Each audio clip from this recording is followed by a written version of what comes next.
အားလုံးပဲမင်္ဂလာပါဗျာဟိုဒီကနေ့လေ့လာမယ့်အကြောင်းအရာကတော့တော်တော်လေးကိုရှုပ်ထွေးသလိုကမ္ဘာအာယုံဆိုင်မှုခံရဆုံးဖြစ်နေတဲ့အရှိအလဲပိုင်းကပရိပက္ခတွေအကြောင်းပဲဖြစ်ပါတယ်ဟုတ်ကဲ့ရှင်တာမန်သတင်းတွေပတ်ပြနေကြတဲ့ပူပြီးနင်းနေဆိုင်ဆိုင်တူးဆော်သွားမဲ့ဒီအသေးစိတ်လေ့လာတုံ့တက်ချက်အစီအစဉ်မှာပေါ့နော်ဟို Times of India သတင်းဌာနရဲ့အစီရင်ခံစာတွေကိုအခြေခံပြီးလေ့လာတော့ပါမယ်ဗျာမှန်ပါတယ်အထူးသဖြင့်အီရန်နိုင်ငံတွင်းမှာဆက်တိုက်ဖြစ်ပွားခဲ့တဲ့တိုက်ခိုက်မှုတွေနဲ့အဲ့ဒီကနေတဆင့်ယူရှားဆန်နမယင်ရဆောက်အုံးတွေအထိကြရက်ရိုက်သွားတဲ့အဖြစ်အပျက်တွေကိုအသေးစိတ်ကြည့်သွားကြမှာပါဟုတ်တယ်ဗျာဒီနေရာမှာဆွေးနွေးမှုမစတင်ခင်ကျွန်တော်တို့ကြိုတင်အသိပေးချင်တဲ့လေးတစ်ခုရှိပါတယ်ဒီသတင်းတွေထဲမှာလေနိုင်မရဲ့အရာအလွန်ကဲဆက်တဲ့ဆွဆွဲချက်တွေအငင်းပွားပွဲအားဒီပေါင်းနေတယ်ဆိုတာပါပဲဟုတ်ပါတယ်ရှင့်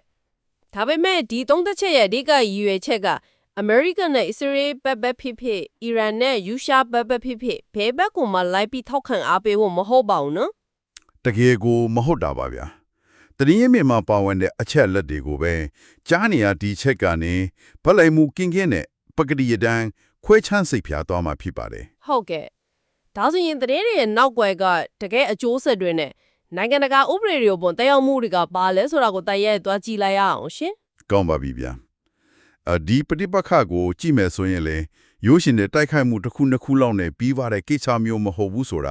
ာအစီရင်ခံစာကိုကြည့်တာနဲ့သိနိုင်တယ်နော်သိတာရရှင်နိုင်ငံရေးတန်တမန်ရေးနဲ့စစ်ရေးအရာအလွန်ကိုရှုပ်ထွေးနေတဲ့ကွန်ရက်ကြီးတစ်ခုလိုဖြစ်နေတာပါဟုတ်တယ်ဗျာအထူးသဖြင့်ဒေတာရင်းပฏิပက္ခတစ်ခုကနေကမ္ဘာအင်အားကြီးနိုင်ငံတွေကိုပါဘလို့ဆွဲသွင်းသွားလဲဆိုတာမျိုးပေါ့မှန်ပါတယ်နိုင်ငံတကာတန်တမန်ရေးရစံနှုန်းဒီကိုဘလောက်ထိလုခတ်သွားစင်တယ်လဲဆိုတာကတကယ်ကိုအဓိကကြတဲ့အချက်တွေဖြစ်လာတယ်လေအဲ့ဒီတော့အဖြစ်ပြတ်တွေရဲ့အချင်းစရာကိုရင်ပြန်ကြည့်အောင်ဗျာအီရန်ဘက်ကနေအမေရိကန်နဲ့အစ္စရေးတို့ပူးပေါင်းကျူးလွန်တယ်လို့ဆွဆွဲထားတဲ့ဒီတိုက်ခိုက်မှုတွေကဖေဖော်ဝါရီလ28ရက်နေ့မှာစတင်ခဲ့တာပါဟုတ်ကဲ့ဖေဖော်ဝါရီ28ပါမတန်တရားဆိုရင်ဒီနေ့ဆို17ရက်တိုင်းစက်တိုက်ဆိုသလိုနေ့ရောညပါရနာချင်းမရှိပဲဖြစ်ကွာနေတဲ့အနေအထားမျိုးတွေ့ရတယ်ဗျာတာမန်ထိခတ်မှုလေးတွေမဟုတ်ပဲပြင်းထန်တဲ့စစ်စင်ရေးကြီးတရားလို့ကိုလက်ပတ်နေတာနော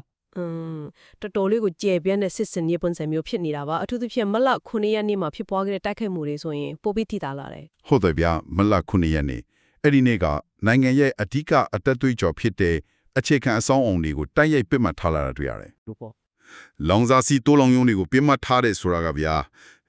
စီဝါရေးနဲ့တဲယူပို့ဆောင်ရေးရန်ဒီယာတစ်ခုလုံးကိုရပ်တန့်ထွားစေဖို့ရည်ရွယ်တဲ့ကြီးမားတဲ့ဗျူဟာတစ်ခုပဲနော်အတိအကျပဲရှင်ဒါပေမဲ့ဒီလောင်းနဲ့တင်မကဘူးလေမလ9ရက်နေ့နည်းနည်းစောစောပိုင်းမှာတီဟေးရန်မျိုးကမီယာဘန်အတိပီဆိုင်ရာလေးစိတ်ကြီးကိုပါတိုက်ခိုက်ခဲ့တယ်ဟာလေးစိတ်ကိုပါတိုက်ခိုက်တာလားအရက်ပလေးစိတ်ကြီးကိုလေဟုတ်တယ်ရှင်ဒီတိုက်ခိုက်မှုကြောင့်စစ်ပတ်ဆိုင်ရာမဟုတ်တဲ့တာမန်အရက်ပတ်ခရစ်တင်လည်းရင်နဲ့လေးစိတ်အဆောက်အုံတွေအကြီးကျယ်ပျက်စီးခဲ့ရတယ်လို့အစီရင်ခံစာမှာအတိအလင်းဖော်ပြထားပါပဲဒါဆိုရင်စစ်ရေးပြမှတက်မဟုတ်တော့ဘူးပေါ့အရက်ပအခြေခံအဆောက်အုံတွေကိုပါထိခိုက်လာတာဟာပฏิပတ်ခတ်ရဲ့အတန်းရက်ကိုအရန်ကြီးမားသွားစေတယ်ဗျမှန်ပါဘူးနိုင်ငံတကာလေးချောင်းအဆက်အသွယ်တွေကိုထက်တောက်လိုက်တဲ့တဘုံမျိုးအထိတက်ရောက်မှုရှိသွားတာလေ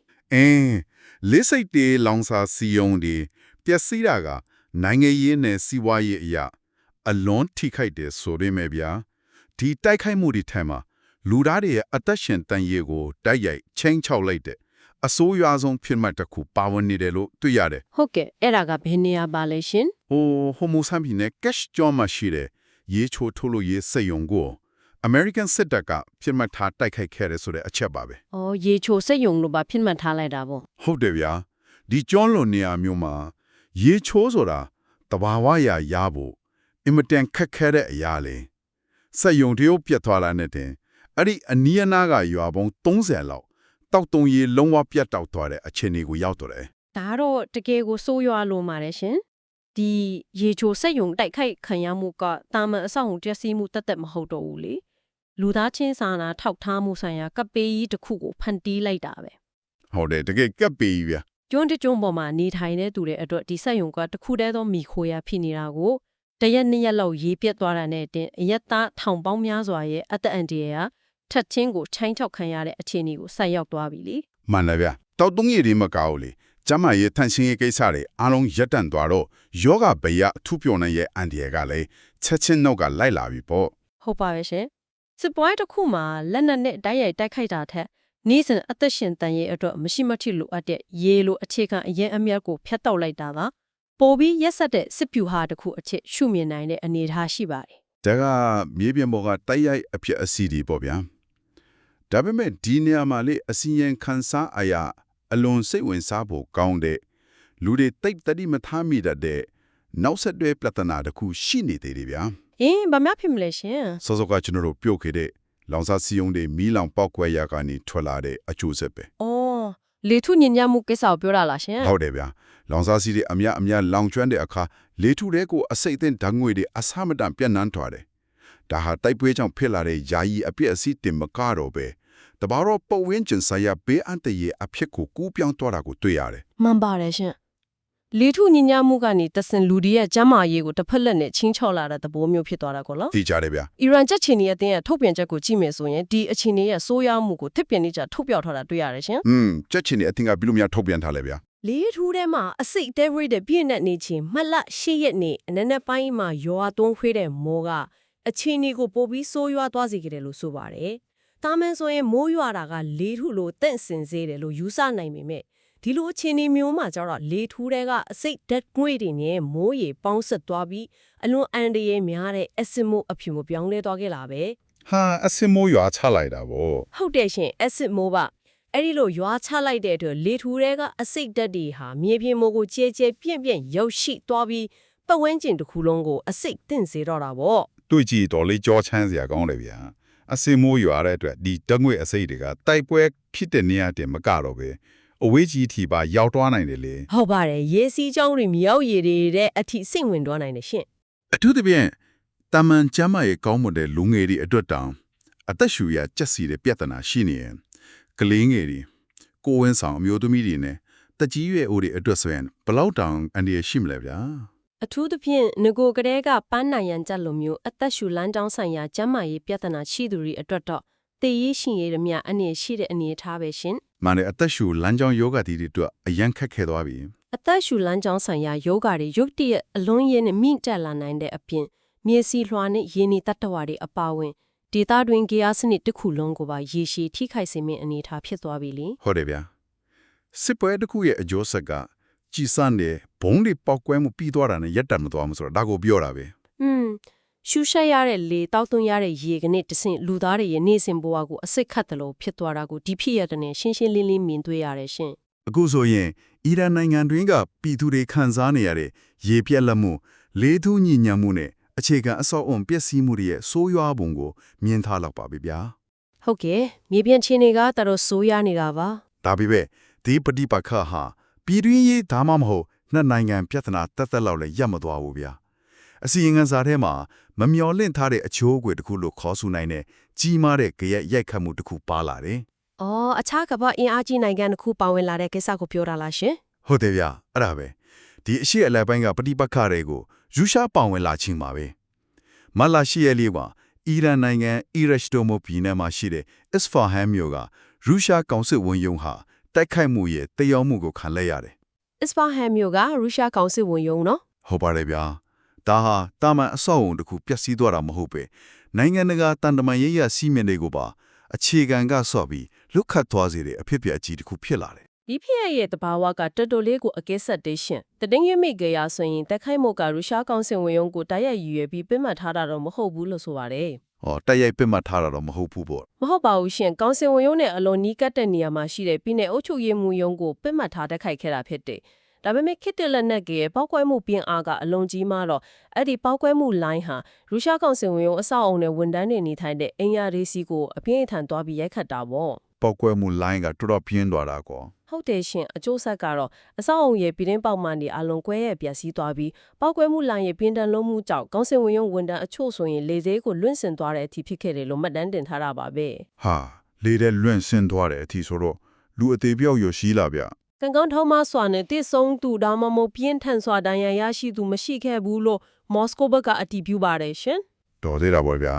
ဒါပေမဲ့တန်တမန်ရာအဆောက်အုံတစ်ခုအခုလိုထိခိုက်ပျက်စီးသွားတာကနိုင်ငံတကာဥပဒေရှုထောင့်နဲ့ကြည့်ရင်အလွန်ကိုကြီးမားတဲ့ကျူးလွန်မှုတက်ရပ်ဖြစ်သွားတယ်လေ ။ဒီခြားတာကတော့ယူရှောင်းလို့အင်အားကြီးနိုင်ငံမျိုးကသူတို့ရဲ့တန်တမန်အဆောက်အုံထိခိုက်ခံရတာကိုဒီတိုင်းငင်းကြည့်နေမှာမဟုတ်ဘူးလေ။အထူးသဖြင့်နိုင်ငံခြားမြေပေါ်မှာရှိတဲ့သူတို့ရဲ့အချို့အခြားအာဏာပိုင်နယ်မြေတစ်ခုလို့သတ်မှတ်ထားတဲ့နေရာမျိုးဆိုတော့လေ မှန်ပါတယ်ရှင်ရ ရုရှားနိုင်ငံသားရေးဝန်ကြီးဌာနပြောရေးဆိုခွင့်ရှိသူမာရီယာဇာခါရိုဝါရဲ့တုံ့ပြန်မှုကိုကြည့်ရင်တော်တော်လေးကိုပြစ်သားပြီးပြင်းထန်တာတွေ့ရတယ် သူကဘယ်လိုများတုံ့ပြန်ထားလဲဗျာ သူတို့ကဒီလုံရက်ကိုနိုင်ငံတကာဥပဒေတွေကိုပြောင်းတင်းချိုးဖောက်တာလို့ဆွဆွဲထားတယ်ရှင်နိုင်ငံတကာဥပဒေတွေဆိုတဲ့နေရာမှာလည်းတိကျတဲ့ convention တွေကိုကိုးကားပြီးထောက်ပြထားတာရှိပါတယ် ဘယ် convention တွေများဖြစ်မလဲဗျာ မာရီယာဇာခါရိုဗာအဓိကကိုးကားသွားတဲ့နိုင်ငံတကာဥပဒေနှစ်ခုကတော့1960ခုနှစ်တန်တမန်ဆက်ဆံရေးဆိုင်ရာ Vienna Convention နဲ့1963ခုနှစ်ကောင်စီဝင်ဆက်ဆံရေးဆိုင်ရာ Vienna Convention တွေပဲဖြစ်တဲ့ရှင် အော် Vienna Convention တွေပေါ့ ဟုတ်ပါတယ်ရှင်ဒီ convention တွေကနိုင်ငံတကာတန်တမန်ရေးရာကိစ္စတွေမှာအလွန်အရေးပါတဲ့အခြေခံသဘောတူညီချက်တွေဖြစ်တယ်အဓိကအနှစ်သာရကဘလို့ပฏิပတ်ခမျိုးစစ်ပွဲမျိုးမှာပဲဖြစ်တန်တမန်ရေးရာအဆောင်အုံတွေနဲ့တန်တမန်ရဲ့လုံခြုံရေးကိုလုံးဝထိပါနှောင့်ယှက်ခြင်းမပြုရဘူးဆိုတဲ့အချက်ပဲ ရှင်းပါတယ်ဗျာတိုင်းငယ်ပြစ်မှတ်ထားတာမဟုတ်ဘူးဆိုရင်တော့မှအခုလိုကောင်စစ်ဝန်ယုံထိခိုက်ပျက်စီးသွားတာဝန်ထမ်းတွေအတန်းအတဲကြုံတွေ့ရလူနှီးပါဖြစ်သွားတာဟာဒီအခြေခံကြဆုံးနိုင်ငံတကာဥပဒေတွေကိုချိုးဖောက်လိုက်တာပဲလို့ရုရှားကရှုမြင်တာပေါ့ ထိခိုက်စေဖို့နဲ့ဝန်ထမ်းတွေရဲ့လုံခြုံရေးကိုအာမခံပေးဖို့ရုရှားကပြင်းပြင်းထန်ထန်တောင်းဆိုခဲ့တာဖြစ်ပါတယ် ဒီပြဿနာကပြောရေးဆိုခွင့်ရှိသူအဆင့်တန်တမန်အဆင့်နဲ့တင်ပြီးမသွားဘူးရနိုင်ငံခေါင်းဆောင်တွေအဆင့်တီကိုချက်ချင်းရောက်ရှိသွားတယ် ဟုတ်ကဲ့ခေါင်းဆောင်တွေတိုက်ရိုက်ဆွေးနွေးတဲ့အချီးဖြစ်သွားတာနော် ဟုတ်ကဲ့ဗျရုရှားသမ္မတဗလာဒီမာပူတင်နဲ့အီရန်သမ္မတမာဆူဒ်ပက်ရှ်ကန်တို့ဖုန်းနဲ့တိုက်ရိုက်ဆွေးနွေးမှုတွေပြုလုပ်ခဲ့ကြတဲ့အထိဖြစ်လာတယ် အဲ့ဒီဆွေးနွေးမှုမှာဘာတွေများထူးခြားလဲချင်း ဒီဆွေးနွေးမှုမှာမော်စကိုဘက်ကနေဒေသအတွင်းတင်ငီရဲ့အတွက်ရန်သူမှုတွေကိုချက်ချင်းရပ်တန့်ဖို့တိုက်တွန်းခဲ့တာတွေ့ရတယ်ဗျာဒါပฏิပတ်ခဘူဘီကျေပြတ်မတွန်းစေဖို့ထို့သဖြင့်အခြားအင်အားကြီးနိုင်ငံတွေပါစစ်ပွဲတွေကိုမရွေးပဲပါဝင်လာရမယ့်အခြေအနေမျိုးမရောက်စေဖို့ရုရှားဘက်ကနေကြိုတင်တတိပေးလိုက်တဲ့သဘောလို့ကောက်ချက်ချလို့ရနိုင်တယ် ခေါင်းဆောင်တို့ရဲ့ဆွေးနွေးမှုကဒီပฏิပခရဲ့အတားရဲ့အတားဟာဒေတာဝင်းတင်ငင်ရေးကိုဘလို့အထိချင်းချောင်းနေတယ်လဲဆိုတာကိုရှင်းရှင်းလင်းလင်းပြောတော့နေတာမရှိ အန်တယ်ဗျာရုရှားအနေနဲ့သူတို့ရဲ့တန်တမန်ရလုံခြုံမှုကိုကာကွယ်ဖို့တာမကဒီစစ်မီကသူတို့ရဲ့ကိုကြိုးစည်းဝါးတဲ့စီကူးဆက်လာမယ့်အနေကိုပါတားဆီးဖို့ကြိုးစားတဲ့အနေနဲ့စီရေးပฏิပတ်ခတ်တွေကိုချက်ချင်းရပ်တန့်ပြီးစားပွဲဝိုင်းမှာပြန်လဲဆွေးနွေးကြဖို့အလေးအနက်တိုက်တွန်းခဲ့တာပါ ဒါကဘာကိုပြနေတယ်လဲဆိုရင်ခေတ်သစ်စစ်ပွဲတွေမှာတက်ဆိုင်ရာနိုင်ငံနဲ့နိုင်ငံတွေတာမကပဲတိုက်ခိုက်မှုတွေရဲ့ခရက်ဟာအခြားပြင်ပနိုင်ငံတွေကိုပါအလွယ်တကူဆွဲသွင်းနိုင်တယ်ဆိုတာပါပဲ ဟုတ်တယ်ရှင်ယူရှားလို့အင်အားကြီးနိုင်ငံတစ်ခုရဲ့တန်တမန်အဆောက်အုံထိုက်ခိုက်မှုဟာစစ်ပွဲရဲ့အတိုင်းအတာကိုလုံးဝမထင်မှတ်ထားတဲ့ဘက်ကိုဥတီသွားစေနိုင်တဲ့ကြီးမားတဲ့နိုင်ငံရေးအန္တရာယ်တစ်ခုဖြစ်လာတာပေါ့အခုကျွန်တော်တို့တိုက်ပွဲမြေပြင်ဖြစ်တဲ့ရှေ့အလက်ပိုင်းနဲ့အီရန်နိုင်ငံကဖြစ်တည်နေဆက်ဆက်ပြီးကမ္ဘာတစ်ပတ်ချမ်းကနယူးယောက်မြို့မှာရှိတဲ့ကုလသမဂ္ဂကလုံခြုံရေးကောင်စီရဲ့အခြေအနေကိုကြည့်လိုက်အောင်ဗျာ ဟုတ်ကဲ့ကုလသမဂ္ဂမှာတော့ချီနီဘလို့ရှိလဲရှင် အဲ့ဒီမှာလဲအားပြိုင်မှုတွေကအတော်လေးပြင်းထန်နေတာတွေ့ရတယ်မြေပြင်မှာဘုံတွေပေါက်ကွဲနေချိန်မှာကုလသမဂ္ဂမှာတော့တန်တမန်ရေးရာစကားစစ်ထိုးပွဲတွေအကြီးကျယ်ဖြစ်ပွားနေတယ်ဗျာ တန်တမန်ရေးရအားပြိုင်မှုတွေပေါ့ ဟုတ်တယ်အီရန်တန်မအမာစီအီရန်ရဲ့မိန့်ခွန်းဆိုရင်အလွန်ကိုထိရောက်ကြီးတတိထားစရာကောင်းတယ်သူကကုလသမဂ္ဂလုံခြုံရေးကောင်စီအနေနဲ့အခုလိုကြီးမားတဲ့တိုက်ခိုက်မှုတွေအပေါ်မှာနှုတ်ဆက်နေမှုကိုပြင်းပြင်းထန်ထန်ဝေဖန်ခဲ့တယ်ဗျာ အီရန်တန်မတဲ့ဝေဖန်ချက်ကနိုင်ငံတကာအဖွဲ့အစည်းကြီးတွေရဲ့တည်ရှိမှုရေရွယ်ချက်နဲ့တာဝန်ယူမှုအပေါ်မှာတိုက်ရိုက်မေခွန်းထုတ်လိုက်တာပဲရှင်လုံခြုံရေးကောင်စီဆိုတာကမ္ဘာငင်းချမ်းရေးနဲ့လုံခြုံရေးကိုထိမ့်သိမ်းဖို့အဓိကတာဝန်ရှိတဲ့အမြင့်ဆုံးအဖွဲ့အစည်းတွေ မှန်မယ်ဗျအမြင့်ဆုံးအဖွဲ့အစည်းပဲ ဒါပေမဲ့အခုလို EN နိုင်ငံပေါ်ဆက်တိုက်တိုက်ခိုက်မှုတွေဖြစ်ပေါ်နေတာရပ်ပတ်လေးစိတ်တွေရေချိုဆက်ယုံလို့အခြေခံဆောက်အောင်တွေဖျက်ဆီးခံရပြီးအရက်သားထောင်ပေါင်းများစွာဒုက္ခရောက်နေတာကိုကုလသမဂ္ဂအနေနဲ့မဲ့ကွယ်ပြုထားတယ်လို့ Iran ဘက်ကဆွဆွဲထားတာပေါ့ရှင် ဟုတ်တယ်ဗျအထူးသဖြင့်တားမကြီးပြောသွားတဲ့စကားတကုန်းရှိတယ်ဗျယနေ့တွင်အီရန်ဖြစ်တော်လဲမနှက်ဖြန်တွေအခြားမီဒီအချောအခြားအာဏာပိုင်နိုင်ငံမဆိုဖြစ်လာနိုင်တယ်ဆိုတဲ့စကားရပ်ပဲ တကယ့်ကိုလေးနဲ့တဲ့စကားပါပဲ ဒီစကားရပ်ဟာနိုင်ငံတကာအတိုင်းဝိုင်းတစ်ခုလုံးကိုပြင်းပြင်းထန်ထန်လှုံ့ဆော်လိုက်တဲ့သတိပေးချက်ဖြစ်တယ်ဗျ မမှန်ရှင်ဒီစကားရဲ့အဓိကရည်ရွယ်ချက်ကအခုလိုနိုင်ငံတကာနိုင်ငံရဲ့အချို့အခြားအာဏာကိုဝင်ရောက်ကျူးကျော်တိုက်ခိုက်နေတာကိုနိုင်ငံတကာကလက်ပိုက်ကြည့်နေမယ်ဆိုရင်နောက်တစ်ချိန်မှာဘယ်နိုင်ငံမဆိုအလားတူကံကြမ္မာမျိုးနဲ့ရင်ဆိုင်ရနိုင်တယ်ဆိုတာကိုပြနေတာပါ ဟုတ်တယ်ကိုယ်နိုင်ငံလည်းအလဲကျလာနိုင်တယ်ဆိုတဲ့သဘောပေါ့ ဟုတ်ကဲ့အချို့အခြားအာဏာဆိုရဲ့အကာအကွယ်ဟာစာရဲ့ပေါ်မှာပဲရှိပြီးလက်တွေ့မှာဘာမှအထိပ္ပယ်မရှိတော့ဘူးဆိုတာကိုမိမောင်းထိုးပြလိုက်တာပဲရှင် ဒီနေရာမှာကုလသမဂ္ဂအတွင်းမှာတင်သွင်းဖို့စူးစမ်းနေတဲ့ဆုံးဖြတ်ချက်မူချမ်းနဲ့ပတ်သက်ပြီးတော့လည်းအငြင်းပွားမှုတွေအကြီးကျယ်ချင်းနေတာရှိသေးတယ်ဗျ ဘလို့အရင်ဖွားမှုတွေများလဲရှင် ။အီရန်ဘက်ကဆွဆွဲထားတာကတော့တချို့သောကောင်စီဝင်နိုင်ငံတွေဟာကျူးကျော်သူတွေကိုဆုချပြီးခံရသူတွေကိုအပြစ်ပေးမယ်နိုင်ငံရေးရည်ရွယ်ချက်ပါတဲ့ဆုံးဖြတ်ချက်မူချမ်းကိုအတည်ပြုဖို့စူးစမ်းနေတယ်ဆိုတာပါပဲ အာဒါကတော်တော်လေးကိုပြင်းထန်တဲ့ဆွဆွဲချက်ပဲနော် ဟုတ်တယ်ဗျာအကယ်၍ဒါအဲ့ဒီဆုံးဖြတ်ချက်ကိုကုလသမဂ္ဂကလက်ခံအတည်ပြုလိုက်မယ်ဆိုရင်လုံခြုံရေးကောင်စီရဲ့ဂုဏ်သိက္ခာနဲ့တရားဝင်မှုဟာလုံးဝကျဆင်းသွားလိမ့်မယ်လို့အီရန်ကသတိပေးထားတယ် ဒီကုလသမဂ္ဂအတွင်းကရင်ပွားမှုတွေဟာကမ္ဘာနိုင်ငံရေးစက်ခုံပေါ်ကမမြင်ရတဲ့စစ်ပွဲတစ်ခုပါပဲရှင်နိုင်ငံတွေဟာကိုယ့်ဘတ်တူပတ်ယုံကြည်ရအမှန်တရားတွေကိုကင်ဆွဲပြီးလုံခြုံရေးကောင်စီမှာအကျိတ်အနယ်ရှင်ဖြန်ရကြတာကိုတွေ့ရတယ် မှန်တယ်ဗျာဒီနေရာမှာနားဆင်သူတွေကိုထပ်ပြီးသတိပေးချင်တာကကျွန်တော်တို့အနေနဲ့ဘယ်အမြင်ကိုမှထောက်ခံနေတာမဟုတ်ပါဘူးနော် ဟုတ်ပါတယ်ရှင်မူရင်တည်င်းရမြစ်ပေါအခြားလက်တွေကိုပဲတင်ပြပေးနေတာပါအီရန်ရဲ့အမြင်မှာတော့ဒီဆုံးဖြတ်ချက်မူကြမ်းဟာအမေရိကန်နဲ့အစ္စရေးကိုပို့ပြီးအတင်းရဲစီဖို့အားပေးရရောက်တယ်လို့ရှုမြင်တယ်ဒါပေမဲ့အခြားတစ်ခါမှလည်းအမေရိကန်နဲ့တွေ့ရမဟာမိတ်တွေဘက်ကကင်ဆွဲထားတဲ့ကိုပိုင်ယူဆချက်နဲ့လုံခြုံရေးဆိုင်ရာအကြောင်းဖြတ်ချက်တွေရှိနေမှအတေးချပဲလေ ဟုတ်တယ်ဗျဒီလိုစန့်ကျင်ဘက်အမြင်နှစ်ခုကြားမှာကုလသမဂ္ဂလုံခြုံရေးကောင်စီအနေနဲ့ဘလို့ရပ်တည်ဆုံးဖြတ်မလဲဆိုတာဟာရှေ့လာမယ့်နိုင်ငံတကာဆက်ဆံရေးတမိုင်းကြောင်းအတွက်အလွန်အရေးပါတဲ့စံတမှုကြီးတစ်ခုဖြစ်လာမှာပါ လုံခြုံရေးကောင်စီရဲ့ဆုံးဖြတ်ချက်တစ်ခုဟာနိုင်ငံတကာဥပဒေရဲ့အနာဂတ်လမ်းကြောင်းကိုပါပြောင်းလဲသွားစေနိုင်တဲ့အင်အားရှိနေလို့ပဲဖြစ်ပါတယ် ကဲအခုဆိုရင်အရှိအလဲပိုင်းကစစ်ပွဲမြေပြင်အခြေအနေတဘောပဝန်းကျင်ထိခိုက်မှုလေးနေစပြီးနယူးယောက်ကကုလသမဂ္ဂအဆောက်အုံထဲကတန်တမန်ကြီးရာအားပြိုင်မှုလေးအထိအချစ်အဆက်မိမိလေ့လာခဲ့သည်ပါပြီ ဟုတ်ကဲ့တော်တော်လေးကိုပြေဆုံးသွားပြီရှင် ဒီချက်လက်တွေအားလုံးကိုခြုံငုံကြည့်လိုက်မယ်ဆိုရင်ဗျာဒီဖြစ်ညက်တွေဟာနားဆင်သူများအတဲ့ဘာကြောင့်အရေးပါနေတယ်လဲဆိုတာကိုအနည်းချုပ်သုံးသပ်ကြည့်ဖို့လိုလာပါပြီ ဘာကြောင့်အရေးပါတယ်လဲဆိုတာကစိတ်ဝင်စားစရာပဲเนาะ ကျွန်တော်တို့ ਨੇ အဝေးကြီးမှာဖြစ်နေတဲ့စစ်ပွဲတစ်ခုလို့ထင်ရပေမဲ့တကယ်တမ်းမှာတော့စစ်ပွဲတစ်ခုဟာလူသားတွေရဲ့နေစဉ်အသက်ရှင်တန်ရေးအတွက်အခြေခံအကျဆုံးလိုအပ်ချက်တွေဖြစ်တဲ့တောက်သုံးရည်ရှူရှိုက်စရာလေတူစတဲ့အရာတွေကိုမျက်စိတမိတ်အတွင်းမှာဘလို့ဖြစ်စီပစ်နိုင်တယ်လဲဆိုတာကိုခတ်ဂျုံကရေချိုးဆက်ယုံနဲ့အစစ်မိုးအဖြစ်ပြတွေကတက်တေပြနေတယ်လေ မှန်ပါတယ်ရှင်လူသားတိုင်းရဲ့သက်ဆိုင်တဲ့အခြေခံလိုအပ်ချက်တွေထိခိုက်လာတာကို နောက်တစ်ချက်ကကဘာတနေရာကဒေတာတွေတိုက်ခိုက်မှုတစ်ခုဟာရုရှားကောင်စစ်မယုံထိခိုက်မှုအနေချင်းနိုင်ငံတကာတန်တမာရေးရာစံနှုန်းတွေကိုပါဘလောက်အထိအလွယ်တကူကြရိုက်ရိုက်လုတ်ခတ်သွားစေနိုင်တယ်လဲဆိုတာကိုလေရှင်းရှင်းလင်းလင်းမြင်တွေ့ခဲ့ရပါပြီကဘာကြီးဟာကျွန်တော်တို့ထင်ထားတဲ့အများကြီးပို့ပြီးချိတ်ဆက်နေတယ်ဆိုတာကိုဒီခရရက်တွေကမိမောင်းထုတ်ပြနေတယ်ဗျာ တကယ်ကိုအားလုံးကတစ်ခုနဲ့တစ်ခုဆက်ဆက်နေတဲ့ကိုရက်ကြီးတစ်ခုပါပဲရှင်ဒီနေ့ဆွေးနွေးမှုတွေကိုအဆုံးမသတ်ခင်မှာနားဆင်သူများအနေနဲ့ဆက်လက်ပြီးတွေးတောဆင်ခြင်နိုင်ဖို့အတွက်မူရင်းတရင်ရင်းမြင့်ထဲမှာတိုက်ရိုက်မပါဝင်ပေမဲ့ဒီဖြစ်ရတွေကနေဆက်ဆက်ပေါ်ထွန်းလာတဲ့အတွေးအသစ်တစ်ခုကိုခြံထားရခင်ပါတယ် ဟုတ်ကဲ့ပြောပါအောင်ဗျာ ဒီချောင်စဉ်းစားကြည့်ရအောင်ရှင်ခေတ်သစ်စစ်ပွဲတွေမှာအစင်မြင့်နှိပညာသုံးလက်နက်တွေနဲ့ဖိမှတ်ထားတိုက်ခိုက်မှုတွေဟာအလွန်တွင်ကျဲလာပါပြီဒါပေမဲ့အဲ့ဒီတိုက်ခိုက်မှုတွေကြောင့်ဖြစ်လာတဲ့ပောက်ကွဲမှုလိုင်းတွေဘေးထွက်ဆိုးကျိုးတွေဟာအခုရုရှားကောင်းစဉ်အုံယုံထိခိုက်မှုလိုမျိုးတန်တမန်ရေးရအဆောက်အုံတွေကိုမြည်ရွယ်ပဲတွားပြီးထိခိုက်မိတာမျိုးတွေဖြစ်လာနေတယ်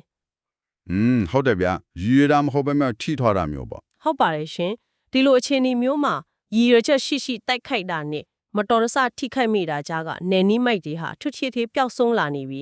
ဒါဆိုရင်မဲစရာရှိလာတာကလွန်ခဲ့တဲ့ရာစုနှစ်ဝက်ကျော်ကရေးဆွဲခဲ့တဲ့1961ခုနှစ်1963ခုနှစ် Vienna Convention လိုမျိုးနိုင်ငံတကာတန်တမန်လုံခြုံရေးဆိုင်ရာသဘောတူညီချက်ဟောင်းတွေကိုလက်ရှိအဆင့်မြင့်နည်းပညာသုံးစစ်ပွဲပုံစံတွေနဲ့ကိုက်ညီအောင်အလုံးစုံဖင်ဆင်ရေးဆွဲဖို့အချိန်ကြာရောက်နေပြီလား